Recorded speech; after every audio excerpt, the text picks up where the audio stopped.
All right, everyone. G'day. Simon back here again, checking in with a very special guest, Tino Specht from Western Massachusetts. He's here to talk to us about paddling in Chile. So, g'day, Tino. How's it going, man? Hey, how's it going? Thanks for having me.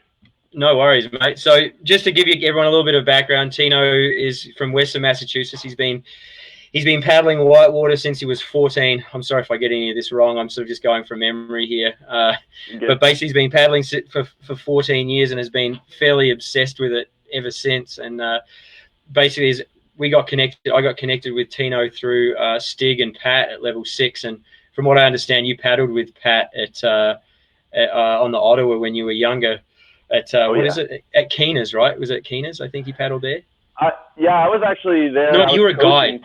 That's right. Yeah, I was coaching Keeners, and Pat was on the Ottawa as well. We were hanging out. He was such a good guy. Yeah, he is. He's a super good. Before he was working for level 6. Yeah, super. That was a long time ago. Back in the Dirtbag days, eh? Yeah, it was awesome. and so you also worked at New River Academy, right? Yes. Yeah. And so it's similar to World Class. I know a lot of people in the Calgary area are familiar with World Class, and I think this segues well into the connection in Chile. So can you just give people a quick rundown of what the New River Academy is? Yeah, it's not running anymore. The kind of switched over to running gap year programs, but it's basically it was a high school for kayakers, and a lot of the kids who went there were training for world championships or training for racing or just, obsessed with kayaking like we were. Yeah. So we'd travel the world. They'd get all their schoolwork done. We'd have a team of teachers there to teach all the normal courses. Yeah. And we go to the best locations in the world for kayaking and kayak every day after school. Nice. So, yeah, it was pretty badass program. I was lucky to be the coach there because you got all this free travel, all of the best spots, and these kids are so good at kayaking, that you get to coach them, but also you get to learn a lot too. That's awesome. That's really cool. Yeah, and when you were in Chile, you ran it through Pucon Kayak Hostel, right? Like was that Dave helped you facilitate that program, right? Yeah, Dave actually owned that program. He had started the high school, and then at some point he had bought that land in Chile and just transitioned out of running a high school. And I mean, it's just hard to leave Chile and that lifestyle once you plug in there. And so I'm stoked for him that he made that decision, because I know you've been to the kayak hostel there, and it's a badass spot to hang out and just kayak every day. Yeah, it's unreal. It's spectacular, right? It's fantastic, right? So there's a bunch of people who'll be watching this who came and took a trip with us down there a few years ago, and it was really, really good. Oh, cool. It was great. Yeah.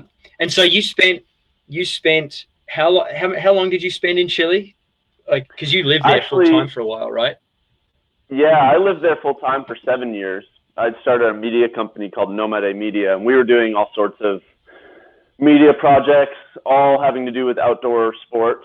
So we do, a lot of kayaking, but it ended up being, full spectrum of climbing, mountaineering, kayaking, paragliding, and, you name it. If it was outdoor, we were filming it. We were doing a bunch of, cool.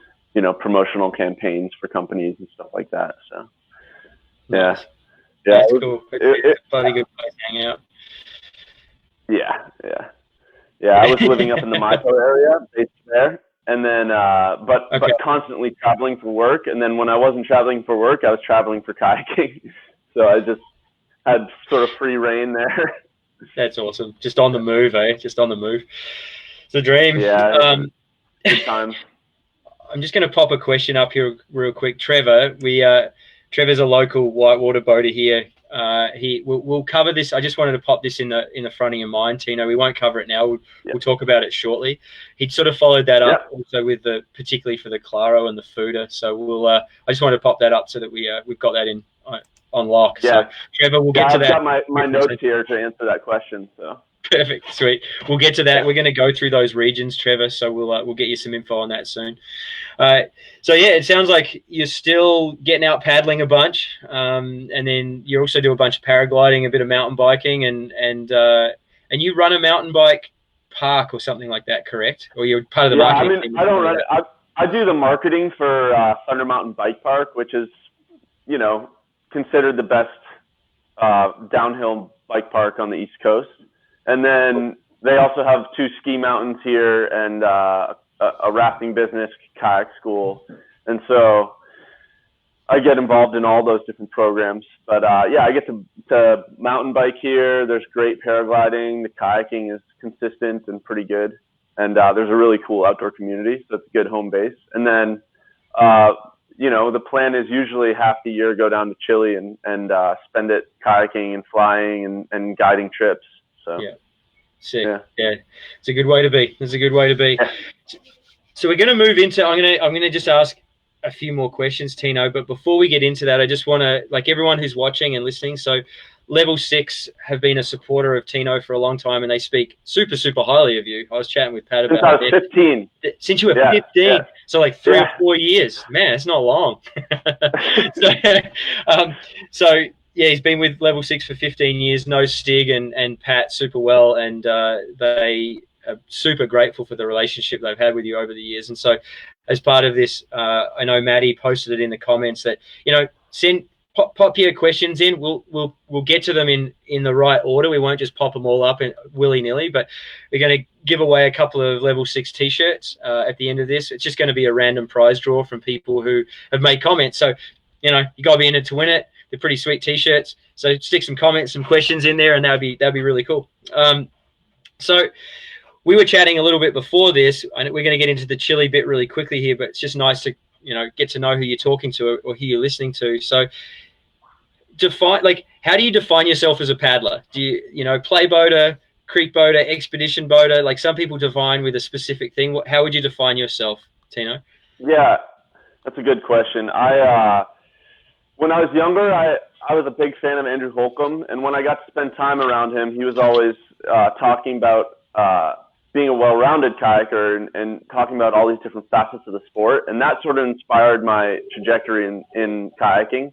I was obsessed with play boating for quite some time, then creek racing, and then expeditioning. And so what I learned through sort of obsessing over all those different parts of the sport is that you gather skills from each one, and then you get to apply your play boating skill to your creek racing, and then your creek racing skill to your expeditioning, and it all sort of blends together, and it makes you comfortable in a lot of different kayaking situations or scenarios in the sport. So that's sort of where I come from. That's my mindset. It's just enjoy all different parts of it. Even if I suck at it, it's still really fun. It's good to learn. And usually that crosses over and gets applied to, another piece of the sport wherever I step into. So that's sort of my approach. Good breadth, a really good breadth of knowledge, right? So it's so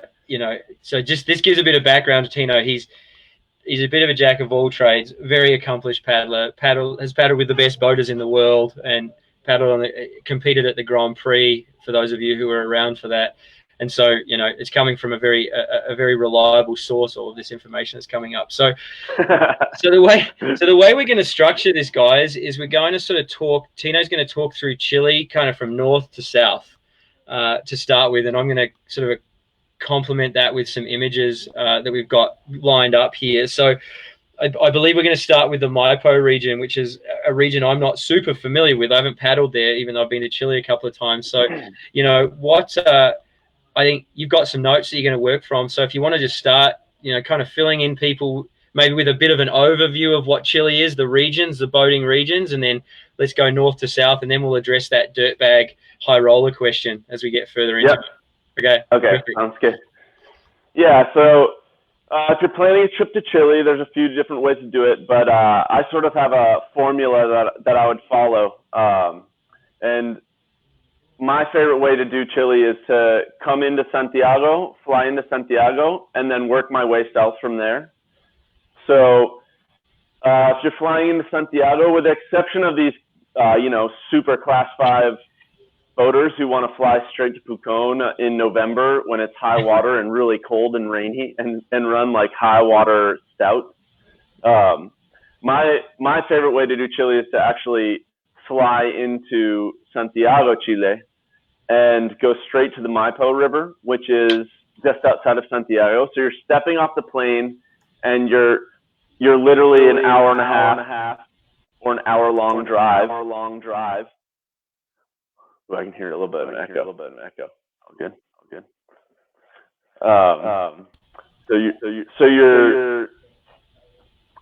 you're gonna drive an hour into Mexico, and then you get to my place to stay is Cascada de las Ánimas, and they're a hiker-friendly place to stay. They have a big campground. They have cabins. They have geodesic domes to stay in. There's restaurants in town there, and there's also restaurants, just inside their premises.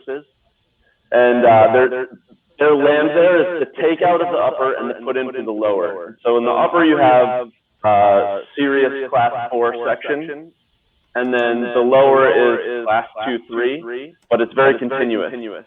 So there's plenty of eddies to catch, but the water's just pushing downstream in this river, and it's literally coming from glacier melt.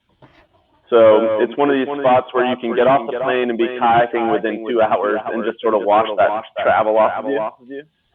That photo that's on the screen is a tributary of the Maipo, which is called the Yeso. If you go up far enough, there's literally a hanging picture above this waterfall. And this is just a park and hut.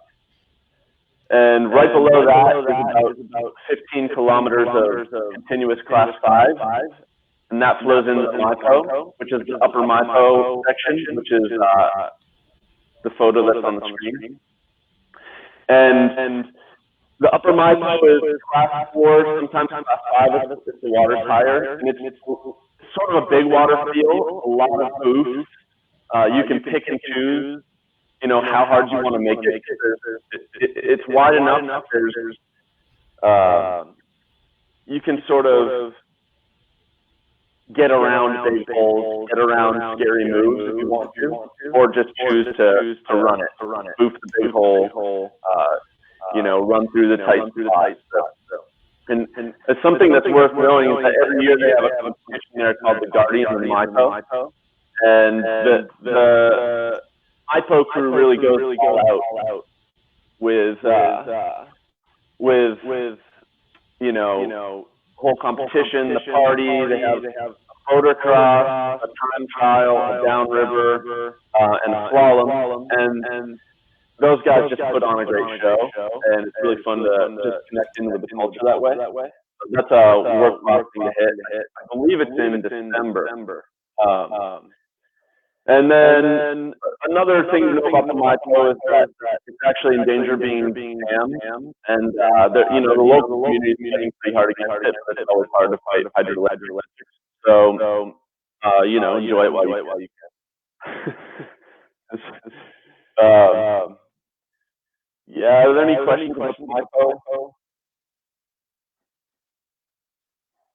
Yeah. We've got a few questions around. They're sort of more general questions at the moment, Tino. We've got some questions around.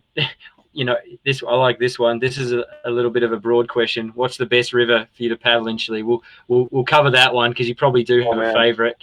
Yeah. I have a few favorites. It's really hard to answer that question. Yeah, totally.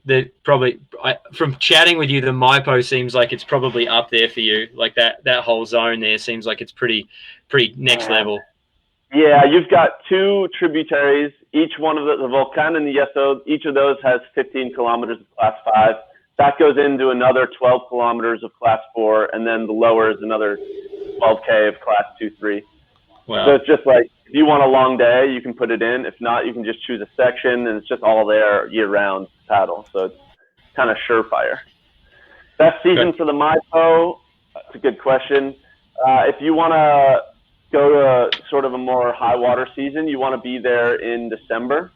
And then sort of in January, February, it starts to have lower flows, and by February it's pretty low. So it's a lot less stressful on the upper when it's lower water, and it becomes sort of a more fun class 3-4 run that has tons of boofs, tons of eddy catching, tons of slalomy moves, but it's way less scary. When it's high water, it's a lot more like a North Fork to the Payette style run. So it's a bit stressful, and you want to be out there with really good paddlers who can save your ass. Yeah, it looks pretty continuous for sure, eh? Yeah. So yeah, let's maybe move on to the next one, and this is one that many people have seen in films. It's a very photogenic river for sure. So yeah, we'll move a little bit south, and you know where's next. Yeah. So the next river, Rio Claro, it's pretty darn famous, like you mentioned.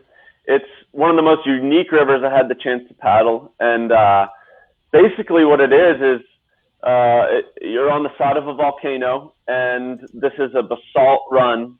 So it's got all this columnar basalt that basically calved off and created these perfect clean waterfalls into deep pools. And most of the waterfalls on the run aren't bigger than 25 feet. So it's easy to take beginners down, and for people with a lot of experience, what the photo on the screen right now, that's Leona. That's the biggest waterfall that you can run there, and it looks magnificent. And it's also sort of the end of the run. So you take out right for that. But the rest of the waterfalls are surprisingly clean and runnable. And we've taken groups that, essentially you have a couple different sections on the Claro. And you want to be up there in December. That's sort of your window for runnable flows. After that, it becomes more of a canyoning run, and it's really low water.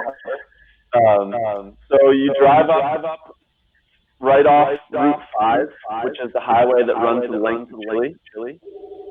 And you drive up past Molina, right up in the mountains, to the campground at the put-in of the lower section and the takeout of the upper. And you set up your camp, and then you're basically 20 minutes up to the 22 teacup section, which has 22 perfectly clean waterfalls with deep pools. After that, you'll pass your camp, and below your camp there's entry saltos, which is about 12, 15 waterfalls, perfectly clean as well. There's another takeout, the salto section, just beautiful blue water, clean waterfalls. And then below that is the Garganta del Diablo, or the Caracol section, which is that sort of toilet bowl waterfall that you see in that's pretty famous now in Chile. This sort of curling waterfall that goes deep underground, and then you're in serious Class 5 gorge for another 3 miles, and it's just remarkable. I mean, there's a few drops, like the one on the screen right now, that's basically a speed jump, and you just paddle as hard as you can as you jump, and let it boost you out, and enjoy the airtime. It's like a skate park for kayakers. It's really something else now. Nice. Yeah. I think people are getting an echo when I share the screen. I think because that's when you keep pulling your earpiece out. So I'm gonna I'm just gonna ditch the screen share for a minute. Sure. And so, can you just pop that back in your ear and just see if that's any better? I think the screen share is making it super echoey. The screen share echoes, and then when no screen share, it's all good. So. Yeah. Okay. Cool. We might just leave the images off for now. I might just pull them in just as images here and there. I just won't have access to as many of them. Sorry everyone for the echo. That's just learning here. So we've kind of covered the Maipo, which is sort of that North Forky kind of continuous. You can paddle year round, like super cool. Then you've got the Claro region, which is obviously that really beautiful basalt kind of creaking, and it's something that we've all seen and get super fired up about. We have a couple of questions. Let's maybe could you just do a really quick rundown on the next few areas that you're going to talk about? Maybe just give them a quick brief over, and then we might bring some questions in. Yeah, let's do it. Okay, all right, go for it. So the next on my list, I believe, is the Nuble. That's Nuble correct. is in San Fabian, so just basically getting back on Route 5, driving south. The Nuble River watershed is right next to Chillán, which is another big volcano. And it's a big water run. I always kind of thought of it as the Feu de la Feu of the North, and it just didn't get as much press as it should. But it's this beautiful, tiny town high up in the mountains. You get there, the people are salt of the earth. There's so much culture. I mean, oxen walking down the road. And, you know, there's a bit of whitewater culture there that was actually brought to the town by John Clark. And so it's just a remarkable run. It's blue water, class 3-4 on the upper, and then class 2-3 on the lower. So you get to choose. And if you're doing the whole thing, it's one of my favorite overnighters because there's just these beautiful beaches along the way down. You can just pick and choose your place to camp. And yeah, it's just world-class whitewater, waves to surf everywhere, just giant Andean peaks surrounding you. It's so worth it. And a lot of people just skip right over it. Yeah, so you can see there, like as you drive up, you're literally passing cowboys, and you're along the river the entire time. So safety-wise, it's really good in that way too, that if you have any problems, you can just walk up to the road and meet up with a shuttle or hitchhike or whatever needs to happen to fix problems. So it's a really awesome go-to spot. Yeah. All right. What's that? We just got a quick question just before we move on. We got, when's the best time to hit the Claro? It's December, right? That was kind of what you were. Yeah, December's my favorite time. Claro has a really short window for flows. So November, December is when it's highest, and you know, it gets fluffy in there, and once in a while I've seen it get too high, but almost never. And you're looking for that you know, extra water in there to keep it fluffy. And once it gets too low, the waterfalls get hard on your back. So right. You can only run it so many times.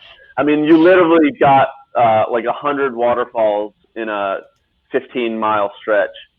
So if you're running that every day, 100. Yeah. All right, Trevor. I know you want this, Trevor. You want this bad. This is your post-COVID program. He's the guy who asked the question. Because Trevor just asked the question. He was like, "What else is in the Claro region?" I'm like, "I don't think you need more than 100 waterfalls, Trevor." So I think, Trevor, I think it's going to keep you occupied. Yeah, we've been running Claro trips at the Pucón Kayak Retreat for must be 12 years now. And the beauty of that run is that there's a bunch of different sections. So one day you'll hit 22. Next day you hit Entre. Next day you hit Garganta. Then Siete Tazas. And last year we opened up another section with 20 more waterfalls above it. And it's just, there's the Casino de Diablo above all that. And so it's still endless. It's still not fully tapped. And it's just, I've spent a month there and not really gotten tired of the spot. So usually we just go there. We don't really bother with other stuff.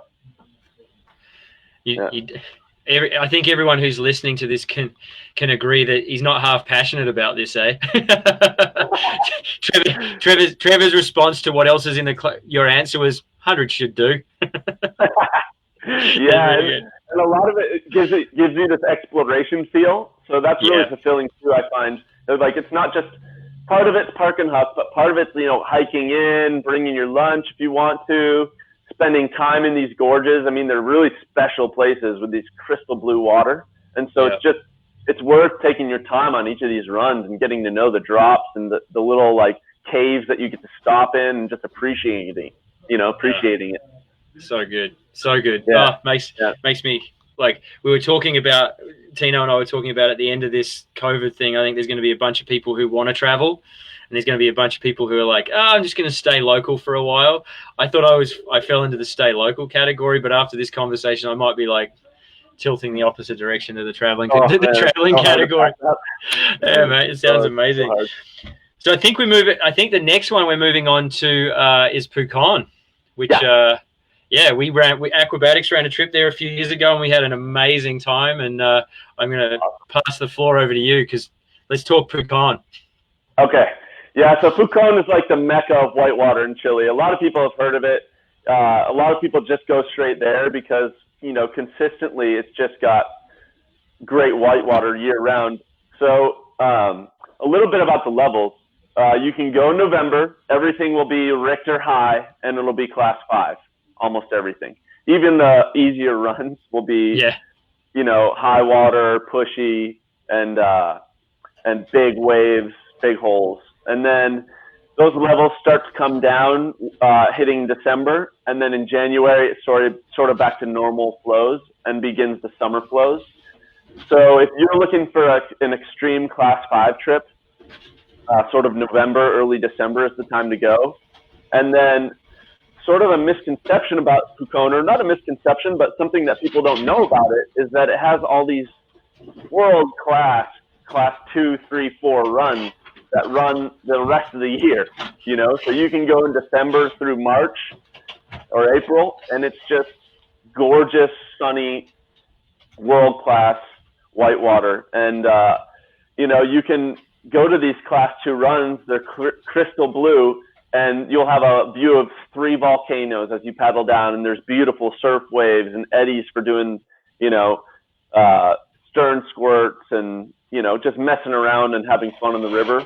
And then there's always waterfall runs still around. The Palguin runs all summer, so you can go, get, your waterfall time in, practice tucking on waterfalls, practice your booth. A lot of these drops are hikeable. And so there's this wide spectrum, and that's a year-round, thing that you can just hit the mark whenever you want to go. The runs kind of change and switch around, and sometimes it rains in the summer and the Nevados comes in, which is a beautiful class 5 granite run. But, it's important to know for people that you don't have to be this world-class class 5 kayaker to go to Pucón and enjoy it to the max. There's all these world-class runs that are for everybody there. Yeah. And so that's sort of the misconception that I've always been trying to change for people about Pucón. Now, around Pucón, you have the Rio Claro, which is sort of the class 2 run. It's beautiful. It's cold, but it's gorgeous, crystal blue, Bombay sapphire water. Yeah. And then in front of the Pucón Kayak Retreat and Hostel Base, you have the Trancura River, which you're basically at the takeout for the upper, which is a class 4-5 run, and then the put in for the lower, which is a class 2-3, sometimes 4 run. And so that is literally at your doorstep, available to you when you want. And there's actually a surf wave out in front of the camp there. So, it's guaranteed kayaking on the daily. And then there is just around that region, a bunch of other different runs that we go off to, like the Maichin, which is sort of heading up into the Curarehue Valley and the Plesco Valley.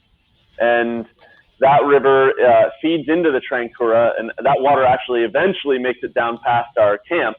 But the Maichin is just this beautiful class 3-4 gorge that is, it's a jewel of the area. A lot of people don't get on. And, I'm always hoping for the levels to be right to bring people in there and show them that spot, because it's mind-blowing how beautiful it is. Yeah, a gorge of waterfalls coming off the side, and you're in the local native Mapuche territory, so there's a lot of culture, and your takeout can literally be at a Mapuche market where you take out and eat lunch, like, normal cultural food, and it's just sick. Amazing.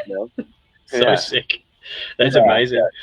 Yeah. And another thing about that area, just quickly, is that, kayaking, for a lot of people, they don't get to kayak constantly. And so they need days off.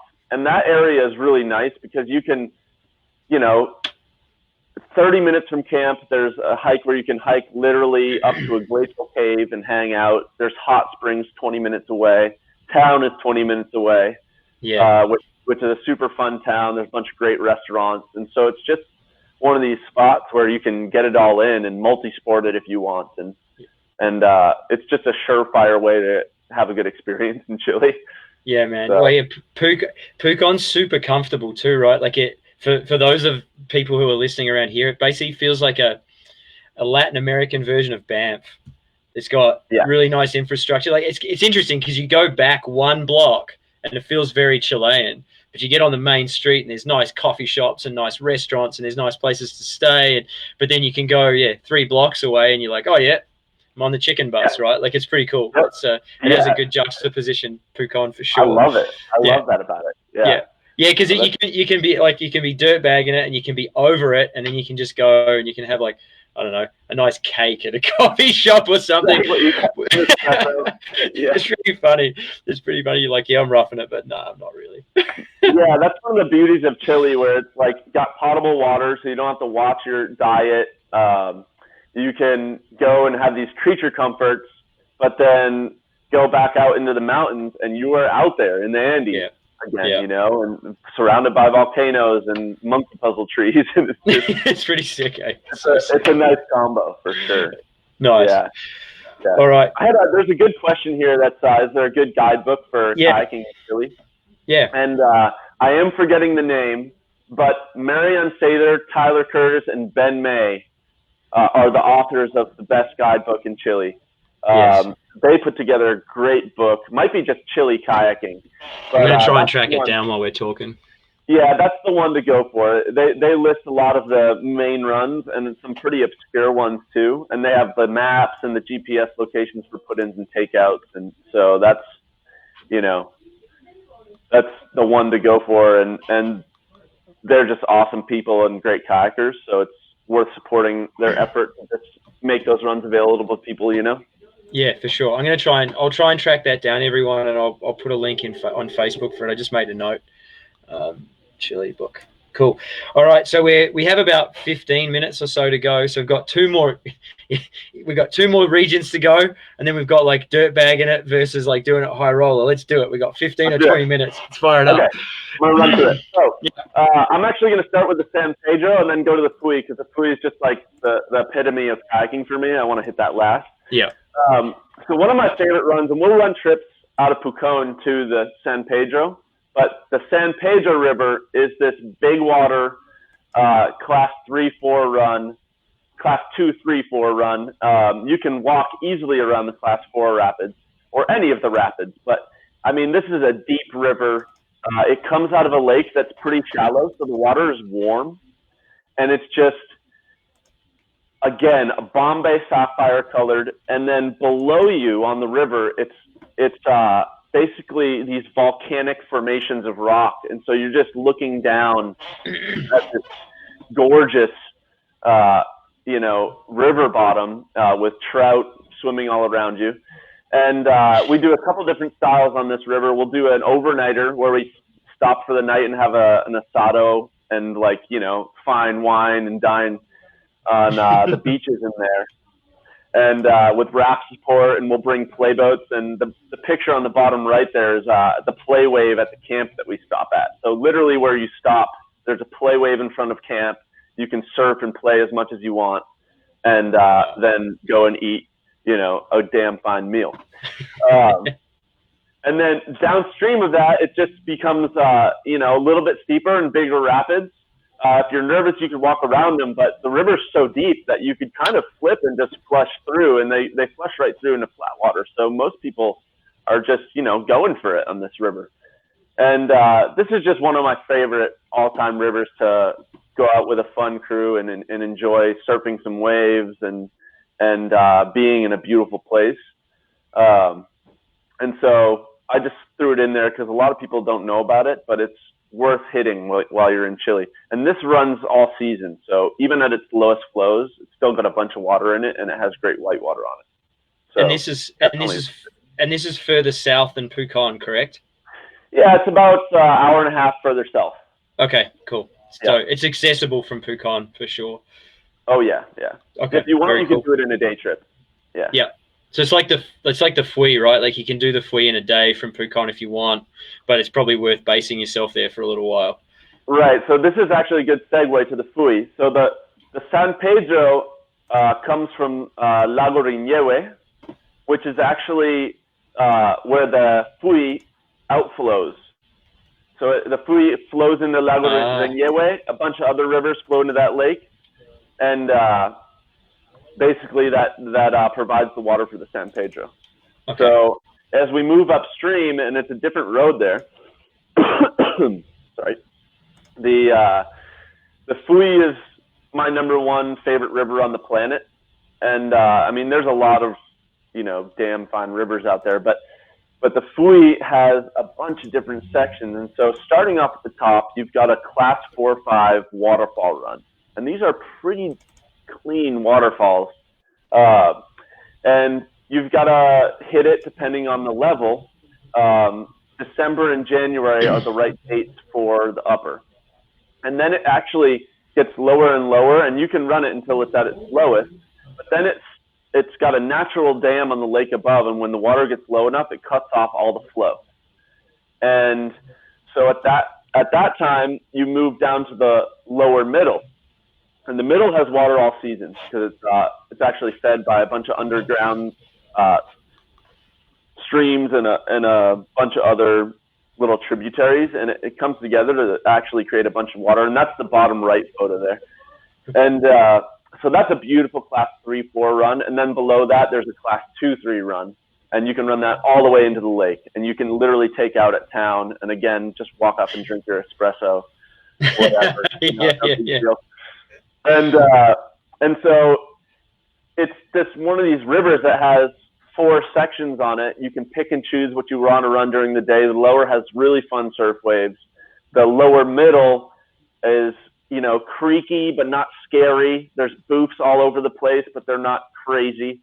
And then for those class 5 fanatics, the upper middle is running year round. We don't run it when the water's high in the upper because it gets a little spicy in there. And you have the upper, which is just world-class waterfall run, and it's so darn easy and accessible that we go there. But once that water drops out, the upper middle has that famous 50-foot clean waterfall on it. And so for those class 5 guys that want to run their first big waterfall or run a big waterfall, this is, the best place in the world I've ever seen to run sort of cushioned out class 5. And it's my favorite run in the world. I mean, every time I get on there, I'm mind blown by the beauty. You're in a deep gorge. You do have access to hike out if necessary, but it is just these clean rapids, one after another. You do want to know the lines. You want to go with somebody who knows the lines. but they're pretty darn clean, and it's pool drop. And essentially you've got a bunch of warm-up rapids and then a seal launch, which you can choose like a 20-foot seal launch or a 3 or 4 foot seal launch into the pool above the 50-footer, and then 45 to 50-foot waterfall into a like Olympic-sized swimming pool. So glorious. It is glorious, and I've seen people do all sorts of stuff off that waterfall and not get injured, and I've never taken a big hit there. So I always feel really confident guiding people who want to run some class 5 down that run because the waterfall is so forgiving, Yeah. And we did a day out there on our trip, and we had quite high water on the lower section, and it's like dodging those big holes and everything there when there's water in that run. And we had one. I don't know if Trevor's on here watching right now, but one of our long-term paddling guests and friends, he hit another dude in the ribs getting surfed in one of those holes, and we had a little rib cracky action. So we can definitely speak to the Aquabatics can definitely speak to the hole dodging part of that. It was pretty stomping that day as well. It was a good time for most of us. Yeah. I always on that run, I always played a little conservative now because I've never had serious injuries out there, but I'm always there's power on that river. Oh, dude, it's powerful as heck, right? It's really powerful. Yeah. So I'm well acquainted with the sneaks. Yeah. We weren't as well acquainted with it. We were flying a bit. Yeah, we were sort of like doing it on the fly a little bit. So it was a good time. Yeah. It's world class. So we've gone through all of those areas. So in recap, you've got the Maipo, the Claro, Pucon, San Pedro, the Fui. Did I miss any? Oh, the Nuble as well. I missed that as well. So that's kind of going north to south. There's the obvious one. There's the Fu, which is lots of information around that. But we've only got a short amount of time left. So do you want to just give some insights really quickly in the next 5 or 10 minutes about, how accessible is it for, someone on a budget to go and travel in Chile who's maybe got a little bit of time versus someone who doesn't have time but maybe has a little bit more money to enjoy it? Yes, for sure. So there's, like you were saying, there's kind of two different ways that people do Chile. One is sort of the dirtbag way, and one is the high-end way. And not necessarily high-end, but you've got the money to pay for a hostel, maybe a guiding service. So there's it's really hard to fly with a kayak nowadays. And I saw a question on the chat that was, can you rent kayaks there? And you can. And the Pucon Kayak Retreat will rent kayaks. They have state-of-the-art gear there, all the newest designs. And you can kind of reserve and pick and choose whatever you want, like a Waka or a Piranha or a Zet or whatever. A lot of people find that to be a better option because they don't have to pay $200 to $300 to fly their boat there and back.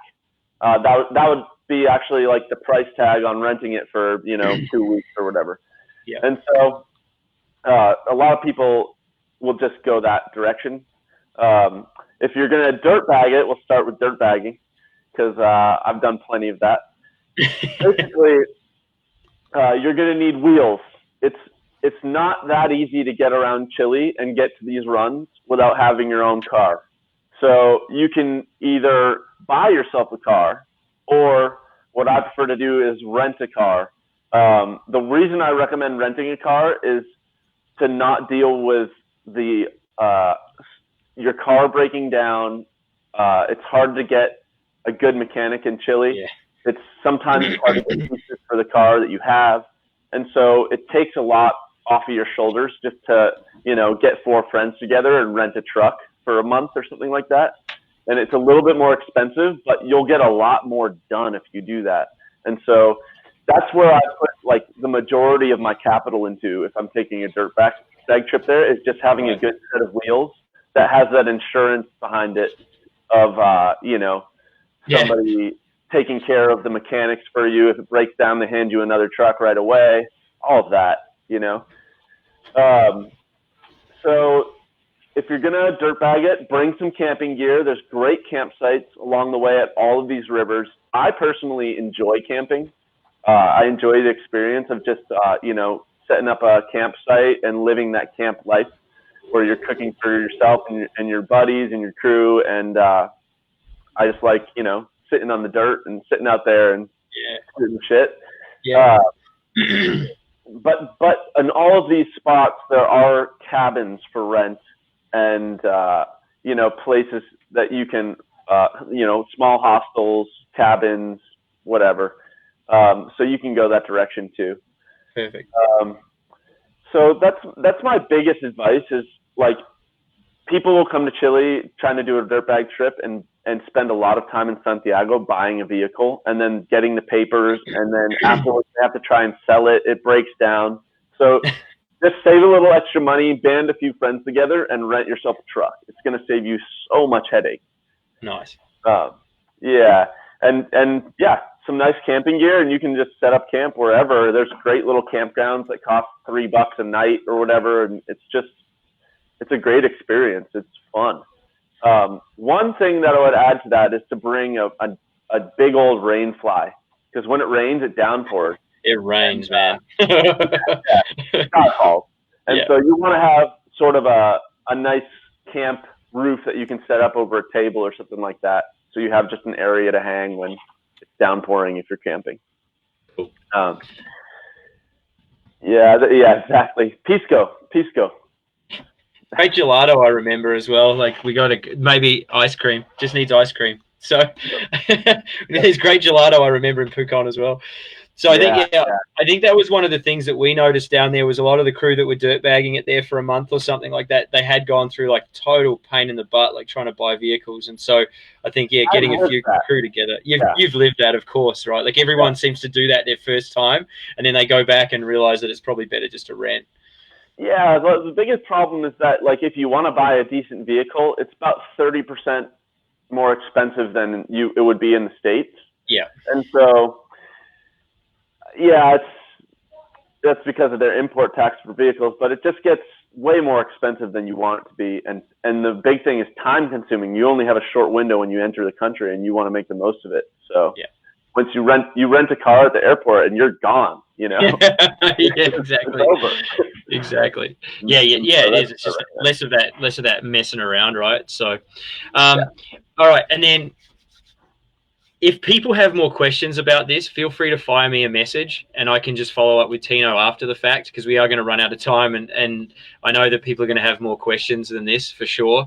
It's just you've given so much information, man. It's been fantastic.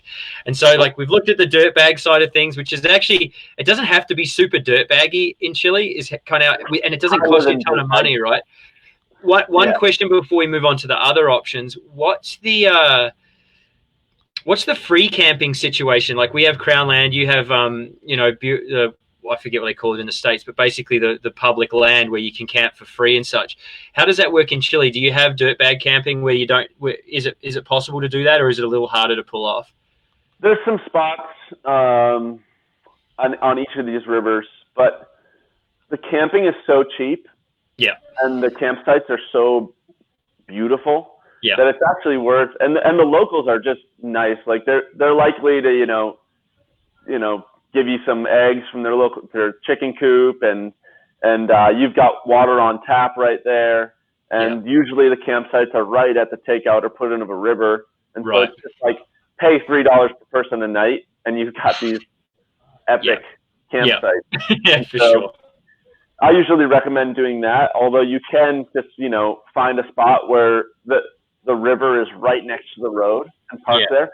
Something else to be aware of is that Chile is an incredibly safe place, but it's also an easy place to get stolen from during the night.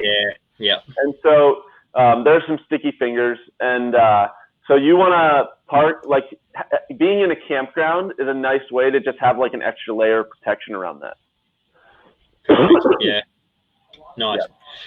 All right, so you've got about 3 minutes to talk about the other way of doing it, which I guess is sort of the guided option, right? So you got 3 minutes, and then we'll do a quick wrap up, and man, well, let's do it. Come to the Pucon Kayak Retreat. That's it. That's it. With Aquabatics, come down to the Pucon Kayak Retreat, and we'll take the best care of you. It's remarkable. We got all these new riverside geodesic domes. They're basically hotel rooms right on the riverfront. We got hostel options. We got camping options, boats for rent, a kitchen for meals. Everything's improving year over year. Yeah.